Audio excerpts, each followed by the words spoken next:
Unlock the physiology of willpower. She stared at the alarm, 5:47 a.m., and felt that familiar weight pressing down on her chest. The same question echoed in her mind. Why can't I just do it? Every morning felt like a negotiation with herself. Get up, stay in bed, choose discipline, choose comfort. It wasn't laziness. She knew that much. It was something deeper, something she couldn't name. And she wasn't alone in feeling this way. Most of us believe willpower is a character trait, something you either have or you don't. We admire people who wake up early, stick to their goals, and resist temptation with ease. We assume they're just built differently. But what if willpower isn't about character at all? What if it's about biology? For years, researchers thought willpower was purely psychological, a battle of mind over matter. But neuroscience has revealed something far more interesting. Willpower is a physical resource governed by your brain, your body, and your environment.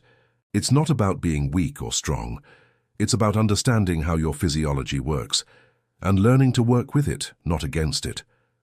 She didn't know this yet, but she was about to find out. It started with a simple observation.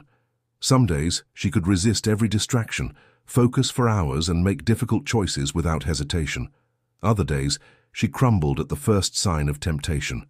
Same person, same goals, completely different outcomes. What's wrong with me? She'd ask herself, frustrated and confused. But the problem wasn't her. It was glucose. Your brain runs on energy, specifically glucose, and every act of self-control depletes that energy. Studies from Stanford and Florida State University found that when blood sugar drops, so does willpower. Decision-making becomes harder. Resistance weakens. Impulse control fades. This is called ego depletion, the idea that willpower is a limited resource that gets used up throughout the day. Think about it. You wake up with full reserves. You resist checking your phone. You choose the healthy breakfast. You stay focused at work. But by evening, after a dozen micro-decisions and moments of restraint, your tank is empty. That's when you reach for the comfort food, skip the workout, scroll mindlessly. Not because you're weak, but because your brain is literally running on fumes. She started to notice the pattern. Her worst choices always came late in the day, after meetings, after stress, after dozens of small decisions she hadn't even realized she was making. But what surprised her most wasn't the problem, it was the solution.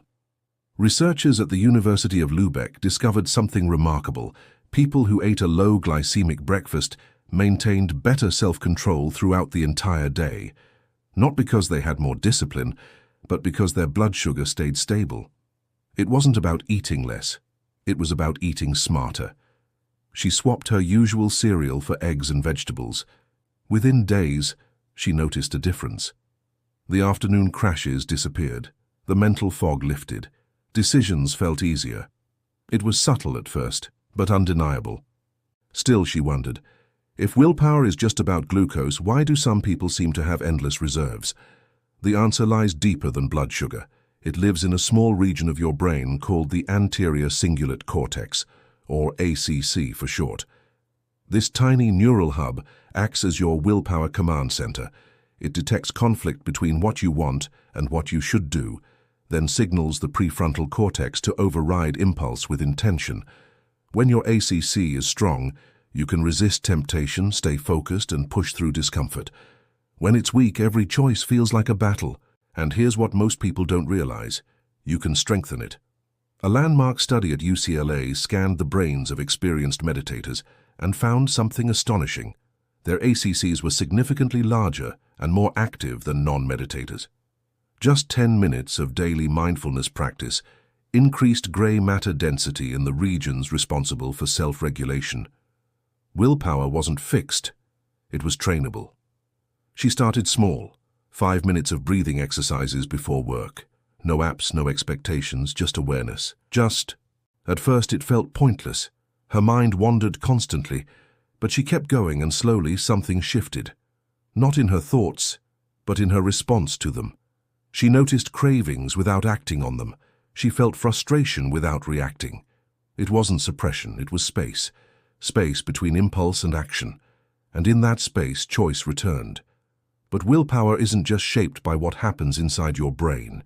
It's also shaped by what happens inside your body. She'd always heard that exercise was good for discipline, but she assumed it was metaphorical, that physical strength somehow translated to mental strength. She was wrong. It's far more literal than that. When you exercise, your body releases a protein called BDNF, brain-derived neurotrophic factor. BDNF acts like fertilizer for your neurons, strengthening the connections in your prefrontal cortex and improving executive function. Translation: movement doesn't just build muscle, it builds self-control. A study from the University of Georgia found that people who exercised regularly showed significantly higher levels of willpower across all areas of life. Not just fitness. They made better financial decisions. They resisted temptation more easily. They followed through on goals more consistently. Exercise wasn't a reward for discipline, it was the foundation of it. She started walking every morning, nothing intense, just 20 minutes before breakfast, no music, no distractions, just movement and breath. And within weeks, everything else started to click. She woke up earlier without fighting herself. She made better choices without overthinking.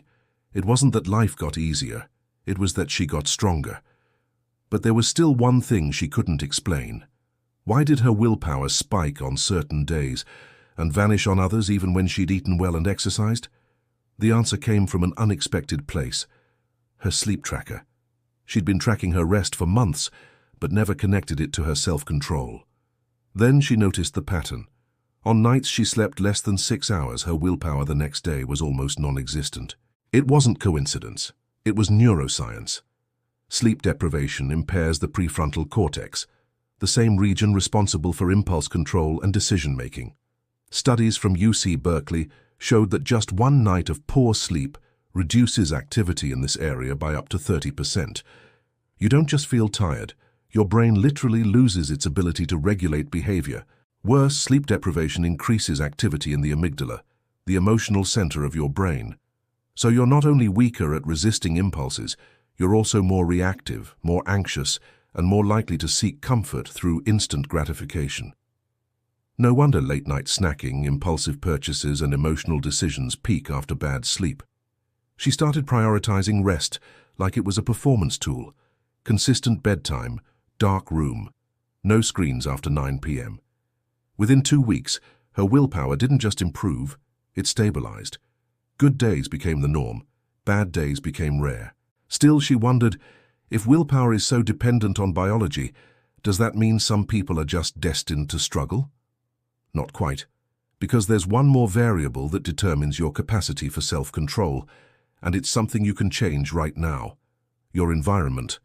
Researchers at Cornell University found that people make over 200 food-related decisions every single day, most of them unconsciously. Every choice depletes willpower, even if you don't notice it happening. But here's the breakthrough.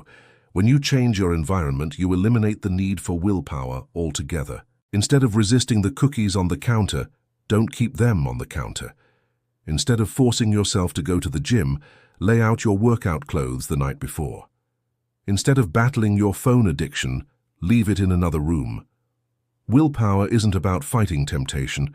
It's about designing a life where temptation doesn't show up in the first place.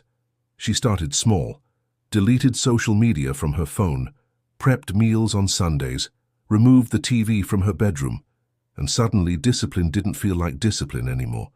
It felt like autopilot. The fascinating thing is, none of these changes required more willpower. They required less. Because once the friction was removed, her brain stopped burning energy on resistance. She wasn't stronger, she was smarter. But there was one last piece of the puzzle, something that tied everything together: purpose.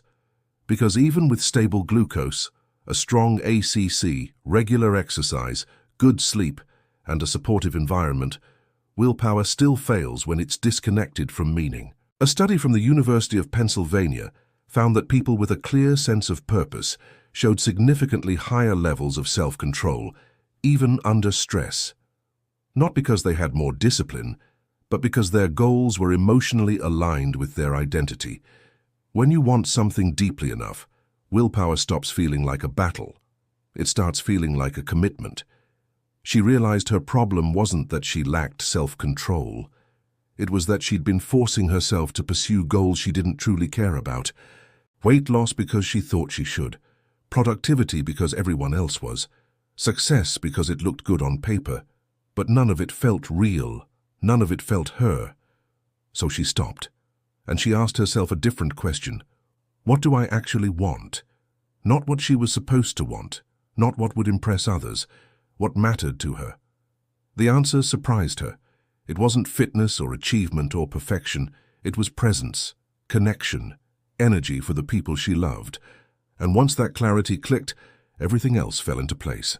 She still woke up early, but not because she forced herself. Because she wanted to feel alive before the day started. She still ate well, but not to lose weight, to feel clear and strong. She still exercised, but not to look a certain way, to honor her body for what it could do. Willpower stopped being a struggle, it became a rhythm. What surprised me most wasn't just how a simple glucose monitor improved my experience with understanding willpower, but how everything started to feel different once I switched to the right method. I wasn't expecting such a clear change, and honestly, I tested it more than a few times before I figured out what really worked. This isn't a promotion, just sharing real results that made a noticeable difference for me. I'll leave the link below if you want to explore what I mean, because here's the truth most people miss. Willpower isn't about being superhuman, it's about being human and working with your biology instead of against it.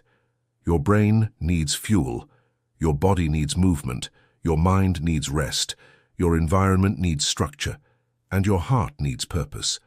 When those 5 elements align, willpower doesn't feel like willpower anymore. It feels like who you are.